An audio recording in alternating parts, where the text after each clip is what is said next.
আসসালামু আলাইকুম ওয়া রাহমাতুল্লাহ। সুপ্রিয় দর্শক শ্রোতা, স্ক্রিনে যে ভাইটিকে দেখতেছেন এনার নাম হচ্ছে এনামুল হাসান ফারুকি হাফিজাহুল্লাহ।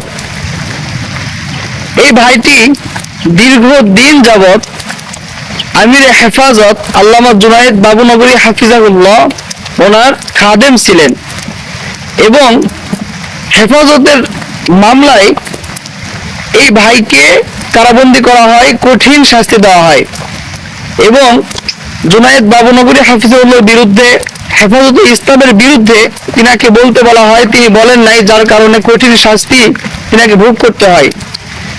এক পর্যায়ে তিনি শারীরিকভাবে খুবই অসুস্থ, তিনি ক্যান্সারে আক্রান্ত হয়ে গেছেন।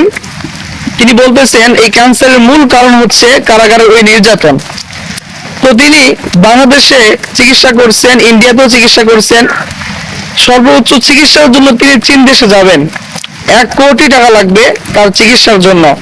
এই জন্য আমার এই দিনী ভাইকে বাংলাদেশের কোটি কোটি মুসলমান যদি সাহায্যের হাত বাড়িয়ে দেয় তাহলে 1 কোটি টাকা কিন্তু ব্যাপার হবে না।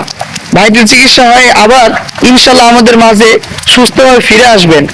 ভিডিওটি অবশ্যই শেয়ার করে দিবেন। ভিডিওটির উদ্দেশ্যই হলো ভাইটিকে যেন আপনারা যে যেখান থেকে পারেন সাহায্য সহযোগিতার জন্য এগিয়ে আসেন, এই জন্যই ভিডিওটি বানালাম।